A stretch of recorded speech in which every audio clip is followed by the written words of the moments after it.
So I'm going to start this off by making a statement that I fundamentally, truly, and completely believe.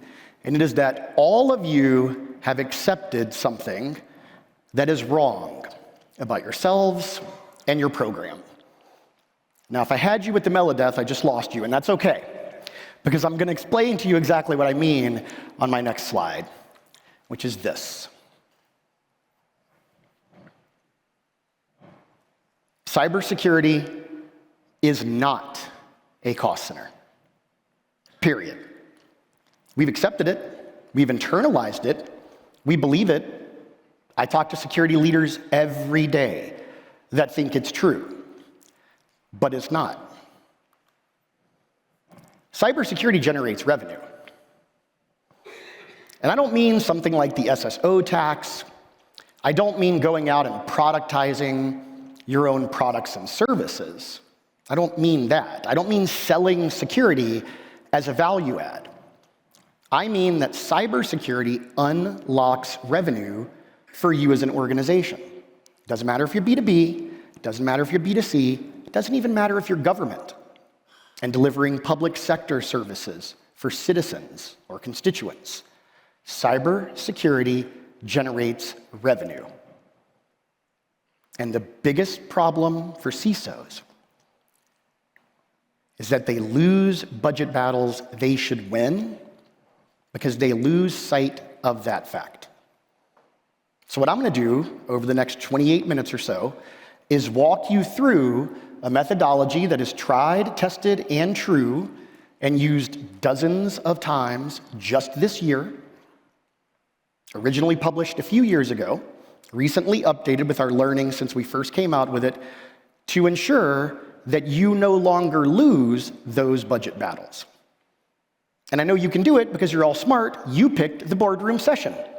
So you are so much cooler than the control room kids. So we're going to do this together. There you go. That's right. Here's the thing. We already get budget. We know it's not nearly enough, but 83% of organizations tell us, and respondents within our data tell us that their security budget has gone up year over year. And by the way, this data is fresh, hot, new data, not even published yet. By attending this event, you're seeing it literally before everyone else. 83% of organizations tell us that their budgets are going up year over year. This survey was fielded in late 2025 and early 2026. So the respondent pool was thinking about inflation.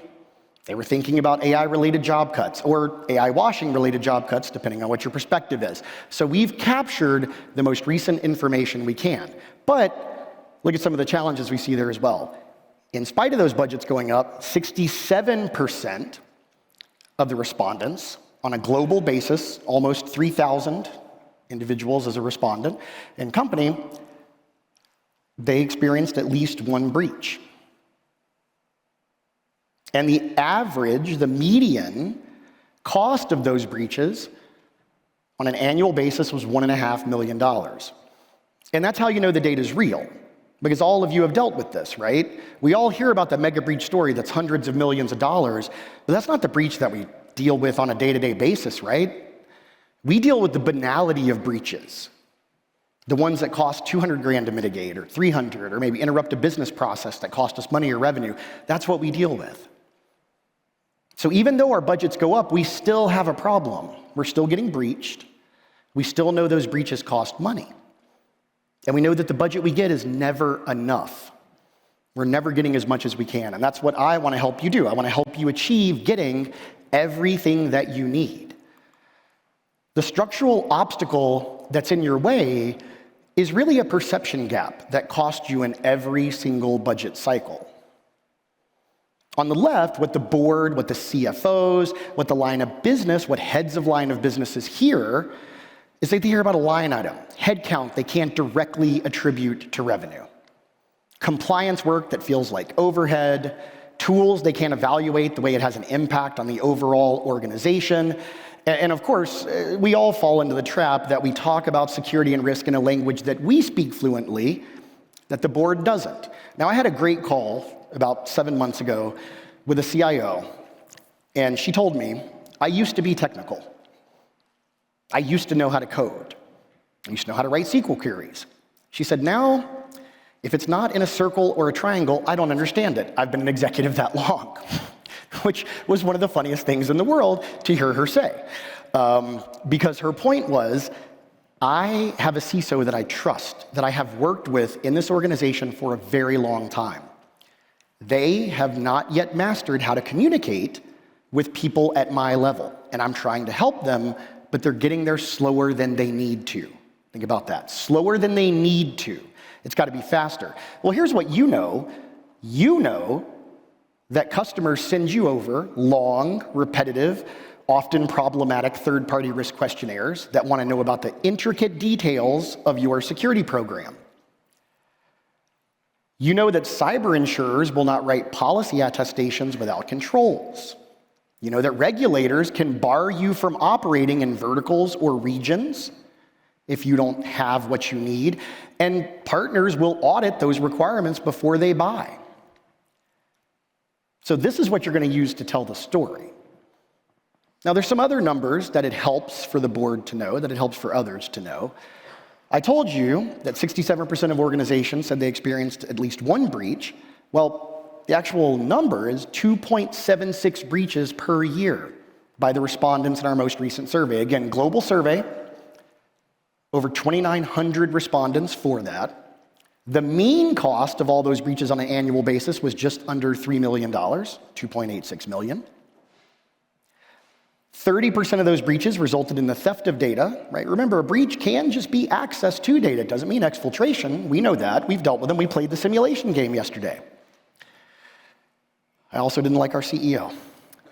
No offense to him personally, just in his role. I did not love him as CEO. I was general counsel.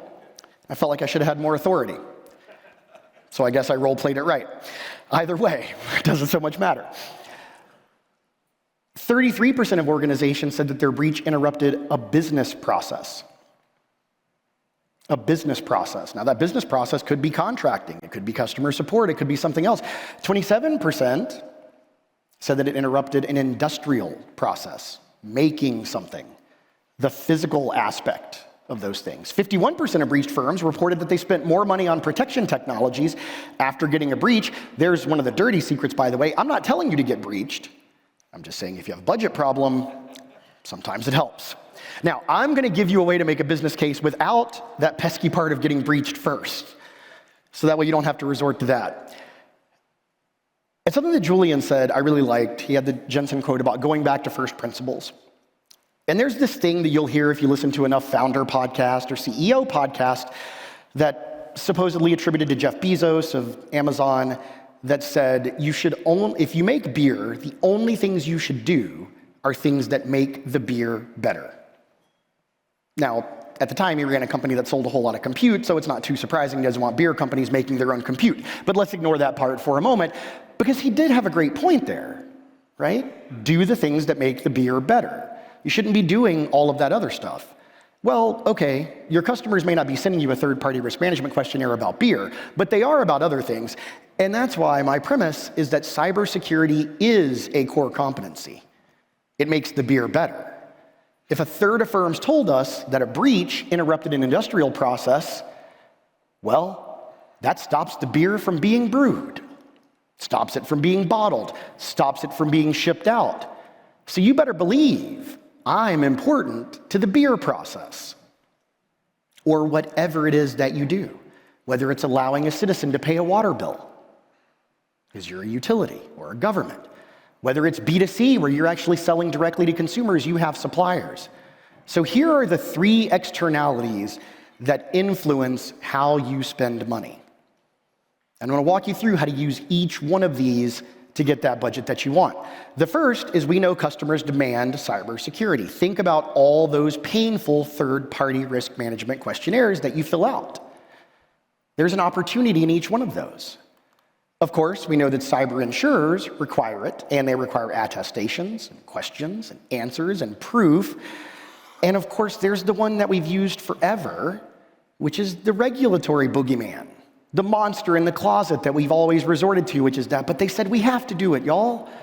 Well, that's true too. They do. In fact, regulatory requirements is still one of the top. In fact, it's the top externality that dictates security spending and strategy at 63%.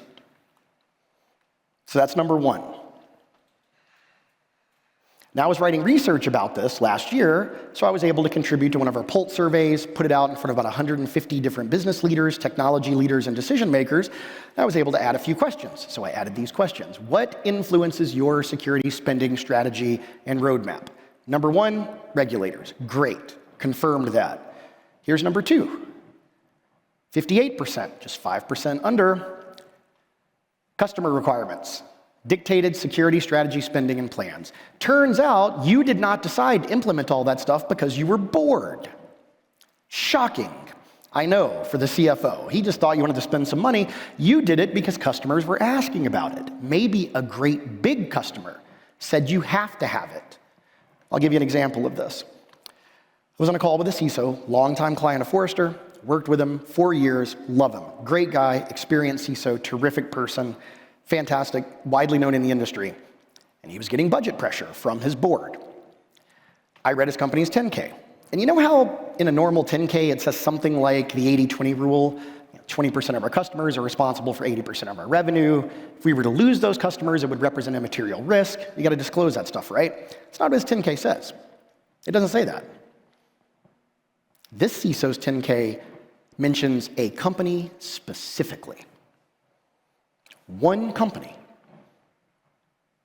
And the 10K says if this company stops doing business with us, it would represent a material loss.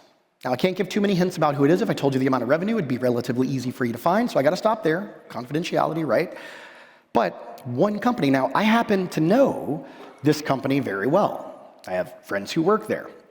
I know that this company effectively goes in and rewrites and overhauls the security program for its suppliers. They are aggressive. In the same way that Walmart will do that for manufacturers, if you want to sell products there, this company effectively does that for its suppliers. And I said, okay, so knowing that, have you shared that these initiatives are related to that customer with the board? And he said, no. Didn't think about it. Just didn't occur to me. I'm trying to get stuff done. And I'm like, okay, well, why not take that case to the board? Now, of course, I couldn't be that glib, right? It sounds easy. For him, it's a little more difficult. That's why it's great having my job. I don't have to deal with the politics of the meeting. I can, kind of push that on them. But he did. He took that. And he said, look, I'm doing this because this one organization that dictates a relatively high amount of our revenue requires us to have it. I don't need to do it. I don't even want to do it. I'm not saying I agree with it. I'm just saying I have to. If you don't want me to do it, then let's sit down together as a board, as a line of business leader, and say that we're going to tell a client that is listed as a single company on our 10K that we're not going to do it.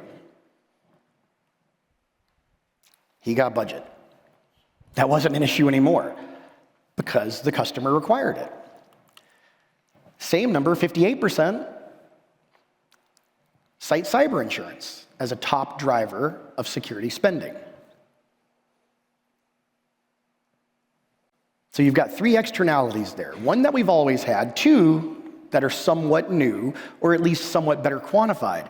By the way, on the cyber insurance in front, what we see there is that the average time to detect a breach is lower in organizations that have cyber insurance, from 39 to 49 days, if they have specific policies for cyber insurance for breaches versus standalone. 61% of organizations that filed a claim, 7% had claims denied. Certainly happens. The median cyber insurance coverage among insured firms with a specific policy was around $75 million. So they're dictating what we do, but it turns out that having these attestations, having these controls from cyber insurance actually does increase our security posture. It makes it better. We find breaches faster, right? We're able to find adversaries quicker. So that's the full roll-up of the data there. And you'll see the last one I didn't even mention is that 58% of partner requirements. Like I said, if you're in government and you think, well, I don't have customers, I have citizen services. Okay, well, you have partners that help you deliver those. 58%, same as the other 2. Do that if you're B2B, if you're B2C, and you think, well, I don't get those third-party risk management questionnaires because I'm B2C. All right, well, 58% of partners dictate security spending again. This applies across every vertical, across every single region.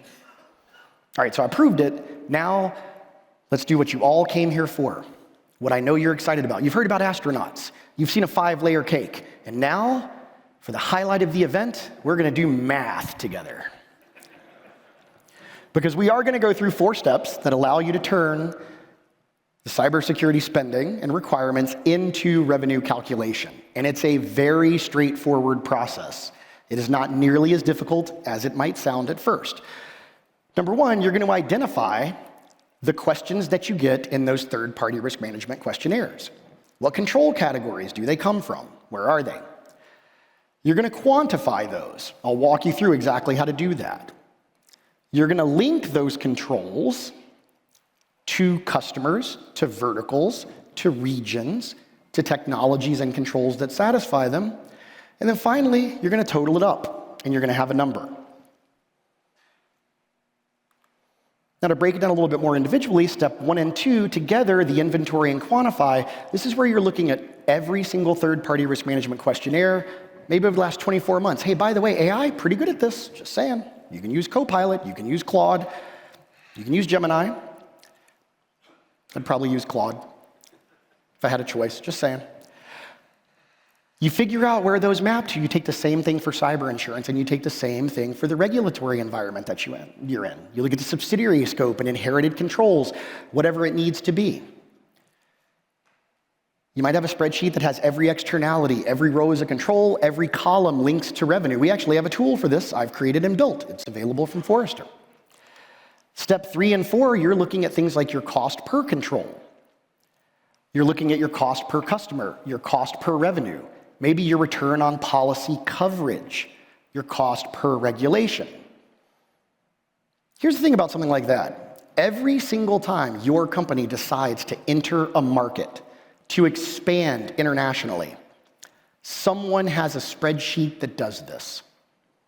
They might be on the innovation team.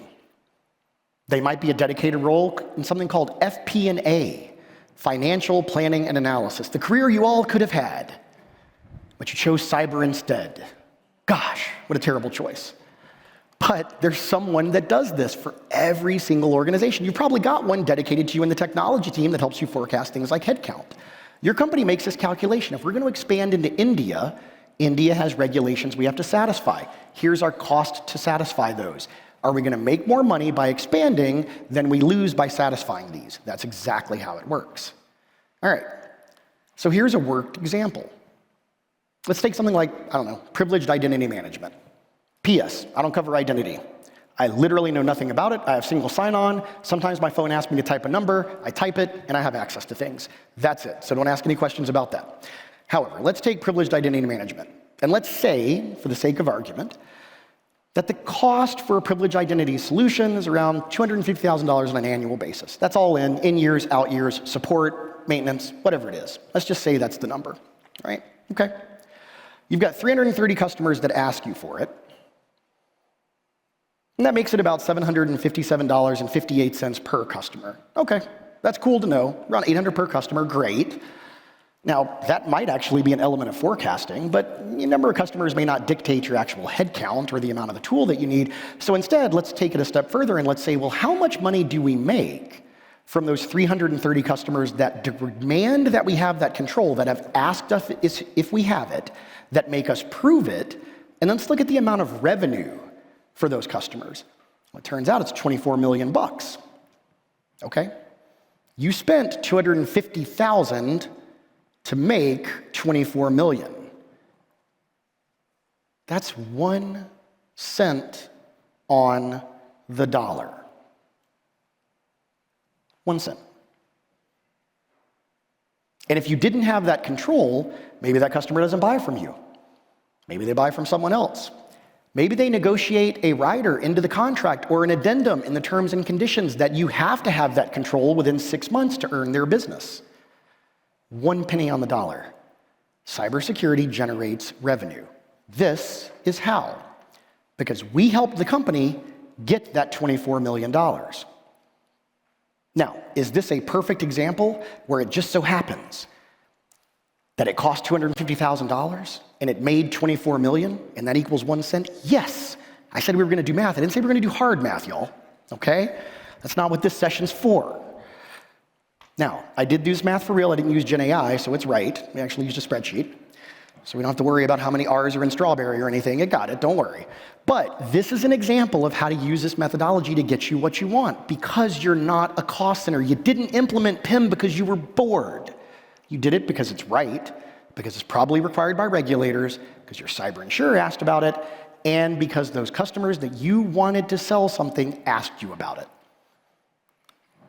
Okay, same thing with cyber insurance, slightly different math, but similar concept, except now we're looking at the return on our premium for the control.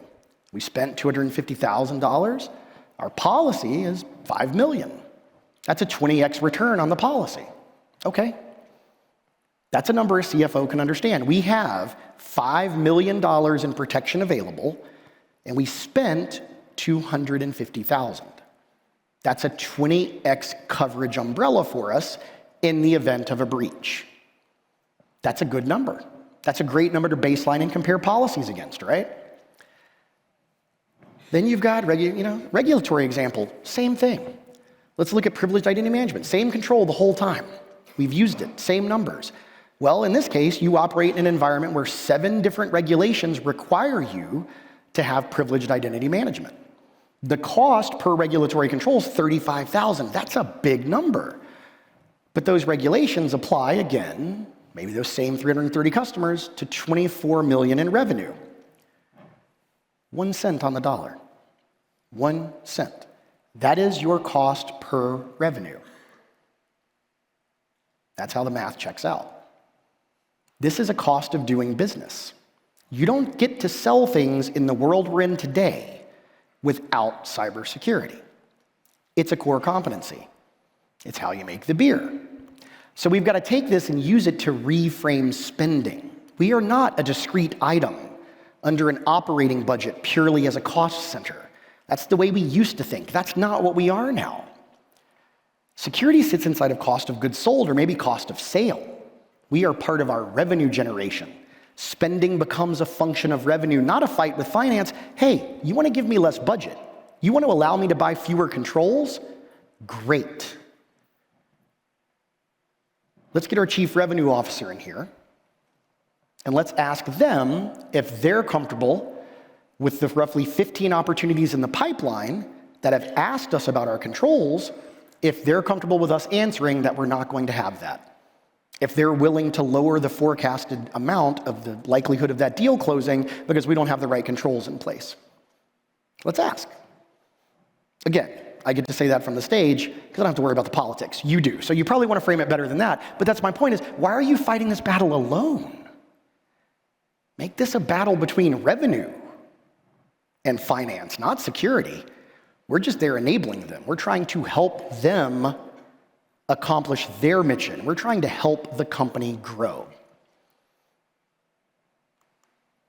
Like we said before, 83% of organizations expect their security budget to increase over the next 12 months. 13% expected to stay flat, only 3% expected to go down. And again, this is late-breaking data, right? This was just fielded within the last 5 months. So it reflects the current macroeconomic conditions. But I also know the stark reality is that when it comes to budgets, we are always sacrificing what's urgent for what's important.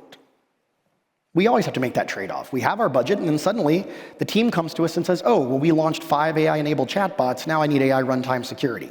And you say, did you think about telling security about it? And they were like, absolutely. We thought about it right after we launched it and suffered a prompt injection attack. And now it's recommending that I go to our competitors. Now we're involving security. That's a real story. I was actually on a call with a client that said, we need to buy something by the end of this call with a credit card. And they held up the credit card. I don't know why they felt that theater was necessary, but it was very important to them. And I said, we will do that because their company had launched a chatbot that was planning vacations to areas that are in the middle of a conflict. Security found out about it after it went live. Doesn't matter what the gates and processes say, someone decided to do it. That's real. Now, you've also got 2 traps that I want you to watch out for from a budget perspective in 2026. Kind of 2 things on the horizon to be very, very cognizant of. Every year, we ask roughly the same question, and that is, what are your top strategic concerns and priorities for 2026? What are your top tactical concerns and priorities? With the exception of twice in the last 11 years, the number one concern has been dealing with threats of some sort, however we phrase it. Dealing with threats, right? External threats, whatever it might be. Every year except for two. One year it was the overall state of the technology program and how to secure it. And this year, when it is now dealing with securing AI. This is now number one across all CISO priorities for 2026, securing AI. Here's the trap though. If AI security comes out of your budget, then it means you're sacrificing something else you planned for in order to secure AI because you weren't told about it at first. So what you've got to do is avoid that trap and try hard. I'm not saying you're going to be successful, but at least make the case. You can show a picture of the slide if it helps. That the AI security budget needs to be factored into the project, the plan, or the initiative from the get-go. So that way you don't have to borrow from one category on your spreadsheet and shift it to another and sacrifice that important thing that you've wanted to do for 3 years for the urgent thing that you need to do now. So try to drive that spending at a project level. The second trap is about headcount and skills. 32% of security leaders plan on investing in training and upskilling AI-related security skills, and you have to do that. Here's why. Because already, there is a salary premium for getting security personnel that have AI-related skills. 36% of CISOs already expect to pay 10% more for practitioners with AI-related security skills. 26% expect to pay up to 20% more. That number is going to go up because we're not hiring as many entry-level people, which means we're not going to have the people that develop the mastery that we need of our environment, of our technologies, because we thought we could do it all with AI. Sort of like now. Have your kids ever had a problem with their iPhone? They literally have no idea what to do. Like, a whole bunch of us grew up figuring out IRQ errors and stuff. Now, if my kid's internet doesn't work, they're like, Dad, fix it. I'm like, just, turn it off, turn it back on. They do this with airplanes, for crying out loud, kids. We've had this conversation. That's going to be who we work with in a decade, y'all. It's going to be a bunch of kids that are like, the iPad doesn't work. What do I do? And then it'll probably be like some kind of cyber implant in their brain, but whatever. Let's not get too far ahead of ourselves. But that's what's going to happen. So you need to start thinking about this, because if you aren't planning on reskilling and upskilling, it's going to cost you more to hire from the outside than it will be to train from within. So as you're hearing that narrative of fewer people, fewer headcount, we can replace with AI, make sure to communicate. That's great if in 5 years we want to be paying a 40% premium for these people because we didn't train them internally. They don't have any loyalty to us. Or you have to go to a consulting firm to get them and pay even more. So there's 2 things to do when you return to the office on Monday, besides enjoy whatever weather is in your normal place. They wouldn't let me come up in a Fremen outfit. I was going to try, but they said they didn't quite think so. But first thing I want you to do, run the methodology on 3 controls. Or just take the methodology and do it for your top 10 customers. Look at those third-party risk management questionnaires they've sent you, figure out where those groupings are, and just run the math on them and figure out, hey, what are our customers asking for from a control perspective? What are we spending on it? How much revenue do we make from those customers? Use that to start building your business case. Number 2, start having the conversation about moving that AI security spend off of your budget into the line item, into the project, into the product. This is the same thing that happened with product security years ago. Same thing that happened with cloud security before that, right? History doesn't repeat, it rhymes. We're going through the same thing again now. Not saying it's guaranteed to be successful, but at least make the argument that these things should be factored into the project at initiation. And if you do that, you will at least start making your way to getting the budget that you need and making it not a fight with finance, but a fight about how much more revenue you want to be able to capture. Because building that boardroom confidence comes one calculation at a time. And if you can show that you do this, you can show and talk in revenue, not risk, not probabilities, not maybes, but you can talk in revenue and actual numbers. That's what separates you from a CISO and the C-suite. And that's all you need to take that step. So with that, thank you so much, all.